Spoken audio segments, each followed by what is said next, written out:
Dan beliau pun menyebutkan 4 sifat pendidik yang dimiliki Nabi dan hendaknya dimiliki oleh pendidik. Sifat pertama adalah sifat ra'fah atau lembut, yang mana Allah Ta'ala berfirman dalam surat Ali Imran ayat 159,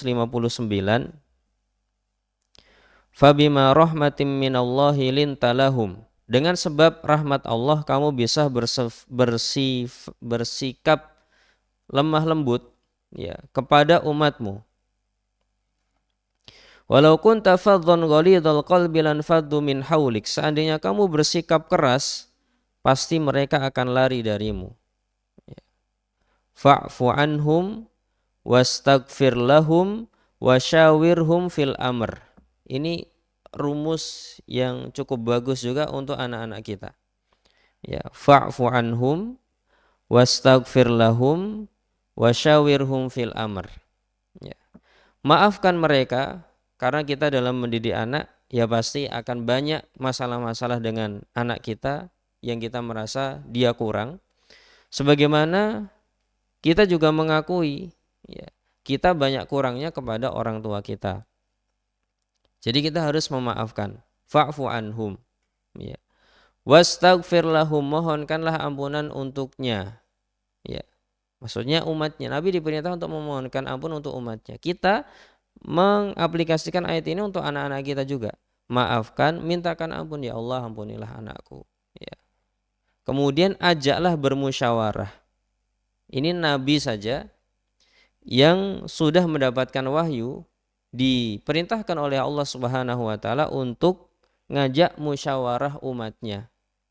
Ya. Apa tujuannya? Tujuannya adalah untuk mengorangkan orang dan agar para sahabat itu merasa diorangkan, merasa dianggap ada. Karena perasaan ingin dianggap ada ini adalah kebutuhan seseorang, terutama saat seseorang sudah mencapai usia dewasa, sudah mencapai remaja, dia pengen dianggap. Maka diajak musyawarah itu sesuatu yang bagus. Bahkan kalau kita mendengar cerita tentang perang Uhud, ketika Nabi SAW bermusyawarah kepada para sahabat, kita mau menyerang ke Uhud, bertahan di sana, keluar dari Madinah, atau kita bertahan di Madinah saja. Ya. Para tetua mengatakan kita bertahan di Madinah saja. Anak-anak muda mengatakan kita serang saja ke Uhud, wahai Nabi. Ya. Jadi yang menyarankan untuk ke Uhud itu anak-anak muda, yang mereka lebih semangat dan tidak ikut perang Badar ketika itu, mengarahkan ke sana. Nabi terima. Padahal ketika itu orang tua mengatakan kalian tuh ini apa namanya kayak merevisi pendapat kalian. Kayaknya Nabi tadi tidak terlalu suka ya untuk mengikuti pendapat kalian sebenarnya. Ya. Jadi Nabi ketika mau memutuskan ke Uhud itu kayak ada kebimbangan seperti itu. Namun ketika para pemuda mengatakan, wahai Rasulullah, sepertinya Anda lebih ingin untuk berperang di dalam kota.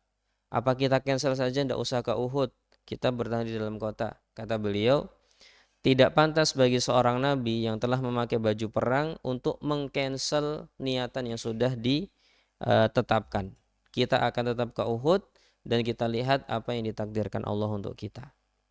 Ya. Intinya di situ Nabi bermusyawarah, meskipun tidak suka diterima. Ya. Dan ini perlu kita praktekkan untuk anak-anak kita, mungkin dari sisi makanan atau apa misalkan, ya, atau suatu kebijakan, selama itu ranahnya masih mungkin untuk mengajak mereka, kita ajak mereka. Misalkan kita mau pergi kemana nih, mau makan di mana, mau rekreasi kemana, ini kan sesuatu yang sifatnya kemana saja masih oke-oke saja, ya, selama tidak terlalu jauh, ya. Diajak bermusyawarah ini membuat seseorang aku dianggap, ya. Wasyawirhum fil amr. Wa idza azamta fatawakkal 'ala Allah. Kalau kamu sudah bertekad, maka bertawakallah kepada Allah. Ya, berharaplah kebaikan dari Allah dan berlindunglah dari keburukan kepada Allah. Innallaha yuhibbul mutawakkilin, sesungguhnya Allah suka kepada orang-orang yang bertawakal. Ya. Ini sifat Nabi Shallallahu Alaihi Wasallam, Ra'fah. Ya. Yang harus kita miliki juga. Tadi nomor satu, maafkan anak-anak kita. Memang dia banyak salahnya. Mintakan ampun juga kepada Allah dan ajak musyawarah, terutama ketika sudah mencapai usia remaja. Ya. Kemudian sifat Nabi yang lainnya adalah rahmah. Jadi ada lembut yang membuat orang itu bisa mendekat. Ya. Beda kalau keras, membuat orang itu tidak mau mendekat. Ya. Sebagai seorang pendidik harus menjadi yang lembut. Ya. Kalau menjadi penegak hukum, ya harus menjadi seorang yang tegas. Ya semuanya sesuai dengan porsinya. Kalau sebagai pendidik, ya sebagai orang tua hendaknya punya sifat rahmah ini. Ya intinya semuanya dipasangkan di tempatnya masing-masing. Baik, kemudian sifat rahmah ini juga dimiliki Nabi Shallallahu Alaihi Wasallam. Malik bin Huwairits radhiyallahu anhu berkata, kami mendatangi Nabi Shallallahu Alaihi Wasallam bersama beberapa orang dalam rombongan. Kami menetap di Madinah selama 20 hari. Ini hampir akhir-akhir masa Nabi hidup di Madinah. Ya. Beliau adalah seorang yang sangat penyayang, rahiman, ya, rafiqon. Ya, kata Malik bin Huwairits sebagaimana dalam riwayat Imam Bukhari nomor 628 dan Imam Muslim nomor 674. Ya. Beliau Nabi Shallallahu Alaihi Wasallam adalah seorang yang penyayang dan sangat bersahabat, 20 hari bersama Nabi. Saat beliau melihat kami rindu dengan keluarga kami, beliau berkata, pulanglah kalian ke rumah kalian, ya, irji'u, ya, kunu hunaka, tinggallah di sana, wa'allimuhum, dan ajarkan kebaikan kepada keluarga kalian, laksanakan sholat. Jika waktu sholat datang, maka kumandangkan adzan, dan hendaknya yang paling tua yang menjadi imam. Ya. Di sini yang perlu digarisbawahi adalah ketika Nabi Shallallahu Alaihi Wasallam mengizinkan Malik bin Huwairits untuk pulang, ya. Di mana beliau tidak memaksa seorang sahabat ini untuk tetap tinggal di Madinah sampai hafal Quran misalkan, atau sampai dapat hadis ribuan misalkan, ya. Tidak bisa 20 hari hafal berapa, ya. Hafalnya paling sedikit, ya. Tapi Nabi Shallallahu Alaihi Wasallam memikirkan tentang kerinduan mereka terhadap keluarga-keluarga mereka. Ya. Harus memiliki sifat rahmah. Sebagai seorang pendidik harus memiliki sifat rahmah, yaitu sayang. Ya. Sebagai seorang guru tahfidz misalkan juga perlu keahlian ini. Bersifat lembut, bersifat kasih sayang. Biar apa? Ya, biar murid-muridnya tidak menjadi orang yang munafik, sebagaimana dikatakan oleh Nabi Shallallahu Alaihi Wasallam, aktsarul munafiki hadhil ummah qurra'uha. Kebanyakan orang munafik dari umat ini adalah para penghafal Al-Qur'annya. Kenapa kok itu terjadi? Karena pendidikan Al-Qur'an atau mereka diminta untuk hafal saja, tapi tidak diajari rasa cinta kepada Allah, tidak diajari beradab kepada Allah, beradab kepada manusia, beradab kepada orang lain. Mereka hanya hafal saja, ya. Dan Nabi mengatakan aktsarul munafiki hadhil ummah qurra'uha. Ya, bahkan orang-orang Khawarij dikatakan Nabi Shallallahu Alaihi Wasallam yaqra'unal Qur'an, ya, la yatajawazu hanajirahum. Mereka menghafal Al-Qur'an, dan yaqra'un di dalam hadis ini adalah menghafal. Karena pada zaman dulu orang yang hafid itu dinamakan qurra, ya, bukan dinamakan hafid. Hafid istilah saat ini di Indonesia itu hafal Al-Qur'an. Kalau istilah zaman Nabi adalah qurra, para penghafal Al-Qur'an. Yaqra'unal Qur'an. Mereka hafal Qur'an, tapi tidak sampai di kerongkongan mereka, tidak masuk ke dalam hati. Ya, jadi para guru perlu untuk memberikan sifat kasih sayang, bukan hanya fokus sekedar hafalan, ya. Baik. Kemudian sifat Nabi yang keempat yang disebutkan oleh Mustafa Abu Sa'ad, ya, tadi yang pertama Ra'fah, yang kedua adalah Rahmah, yang ketiga adalah sabar. Ya, ini juga harus dimiliki oleh seorang guru, ya, harus bersabar menunggu hasil, harus bersabar. Yang satu hafalannya tidak kuat-kuat, yang satu hafalannya harus 100 kali baru hafal, yang satu 5 kali sudah hafal. Ya, ini harus diperhatikan. Sebagaimana dulu Imam Asy-Syafi'i ataupun yang lainnya mengajarkan kepada murid-muridnya seperti itu. Yang cepat hafal ya diapresiasi, yang belum hafal ya diulang-ulang lagi. Ya, bukan malah dimarahi. Ya. Jadi memang harus bersabar. Nabi diperintahkan oleh Allah Subhanahu wa taala dalam surat Al-Ahqaf ayat 35, ya, wasbir kama sabara ulul azmi minar rusul wala tasta'jil lahum, atau fasbir kama sabara ulul azmi minar rusul. Bersabarlah sebagaimana kesabaran ulul azmi minar rusul. Siapa itu? Nabi Nuh, Nabi Ibrahim, Nabi Musa, Nabi Isa, dan Nabi SAW. Orang yang sabar, tidak pengen cepat-cepat dalam dakwahnya, tidak pengen cepat-cepat dalam pendidikannya. Ya. Sabar menunggu itu semua.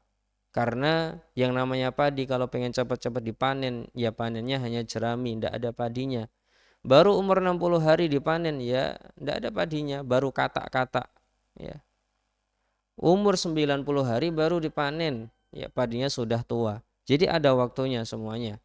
Ya, harus bersabar untuk memanen hal tersebut. Ya, untuk memanen hal tersebut. Dan untuk memanen manusia, apabila pendidikannya bagus dari usia 0 sampai 21 tahun atau sampai umur 15 balik, maka kita akan bisa menikmati hasil panen tersebut. Tapi kalau dari 0 sampai 15 kita salah mengambil langkah, maka bisa jadi setelah umur 15 kita akan pusing sendiri. Ya. Dan untuk kitab Al-Murahiqul Al-Mus'ijun nanti batasannya dari umur 10 mungkin sampai 21-an tahun. Jadi rentang umurnya segitu, ya. 10 sampai 21-an tahun. Nanti kita akan belajar tentang bagaimana, ya, anak-anak itu berpikir, bagaimana para remaja itu berpikir, dan bagaimana menangani mereka, bagaimana komunikasi dengan mereka, bagaimana memotivasi mereka. Ya, baik. Kemudian yang keempat, ini halaman terakhir,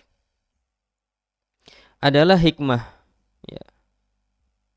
Harus memiliki hikmah. Hikmah itu apa? Menempatkan segala sesuatu pada tempatnya. Ya. Kita coba lihat hikmahnya Nabi SAW di kejadian pecahnya piring gara-gara ditampe oleh Ibunda Aisyah radhiyallahu anha. Ya. Yang diriwayatkan oleh Imam Al-Bukhari nomor 5225 dan Ibnu Majah nomor 2334. Ya.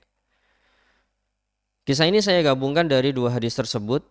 Anas bin Malik radhiyallahu anhu menceritakan suatu hari Nabi SAW di rumah salah satu istrinya, yaitu Ibunda Aisyah radhiyallahu anha. Istri yang lainnya, kalau tidak salah Ummu Salamah ataupun yang lainnya, ya, mengirimkan suatu makanan kepada Nabi SAW. Sampai di rumah Ibunda Aisyah, apa yang terjadi? Tangan budak yang membawa makanan tersebut ditampik sama Ibunda Aisyah, ya, dan piringnya itu jatuh, makanannya berceceran. Ya. Apa yang dilakukan Nabi SAW? Ya, yang dilakukan Nabi SAW adalah mengumpulkan pecahan-pecahan tersebut dan mengumpulkan makanannya. Ya. Tidak menghukum Ibunda Aisyah. Oh ya sekarang ini apa namanya dibersihkan, disapu, pecah kan? Ya, masuk kamar, nggak ada. Nabi sendiri yang ngumpulin pecahannya. Nabi sendiri yang mengumpulkan makanan yang bercacaran itu. Ya. Kemudian beliau hanya mengatakan, tadi ibunda kalian cemburu, ayo sekarang dimakan saja. Jadi ada beberapa tamu di situ. Ya. Nabi kumpulkan itu sendiri dan beliau tidak malu. Ya. Beliau hanya mengatakan tentang Ibunda Aisyah, tadi ibunda kalian cemburu, yuk kita makan aja sekarang yang bisa kita makan. Di situ ada hikmah. Ya. Saat cemburu mau dinasehati kayak apa yang tidak masuk dalam pikirannya. Mungkin malah sakit hati juga. Ya. Tapi dibiarkan saja, nanti setelah dia turun, dia terkadang baik sendiri dan sadar kalau dia sedang salah. Ya.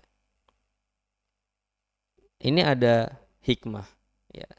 Ada sabarnya, ada hikmahnya. Yang terkadang kalau dikumpulkan sifat-sifat ini, ar-ra'fatu, warahmatu, was-sabru, wal hikmatu, kelembutan, kasih sayang, kemudian kesabaran dan hikmah, ketika dikumpulkan maka akan mendatangkan rasa malu dari orang-orang yang bersalah. Sebagaimana firman Allah Ta'ala, idfa' billati hiya ahsan fa idzal ladzi bainaka wa bainahu adawatun ka'annahu waliyyun hamim. Ya. Balaslah perbuatan buruk dengan perbuatan baik, maka orang yang bermusuhan denganmu saja akan menjadi orang yang sangat dekat denganmu. Ya. Dan Mustafa Abu Sa'ad ketika menjelaskan tentang orang anak yang saling berpukul-pukulan, ya, anak kita dua pukul-pukulan, kata beliau itu suatu hal yang biasa. Apabila itu terjadi, maka selamatkan yang kalah, ya, selamatkan yang kalah, kemudian diamkan yang memukul dan tidak usah dinasehati. Tetap kita berbuat baik, mungkin nanti kita juga akan memeluk dia, ya. Mungkin dia juga akan kita berikan kasih sayang, jadwalnya makan ya makan gitu ya. Maka anak ini akan muncul rasa malunya dan lebih akan menghormati orang tuanya. Dan itu adalah bahan bakar ketaatan, ya, bahan bakar ya albir, ya, birrul walidain dari seorang anak. Ketika seorang anak bangga dengan orang tuanya, ketika seorang anak melihat orang tuanya itu luar biasa.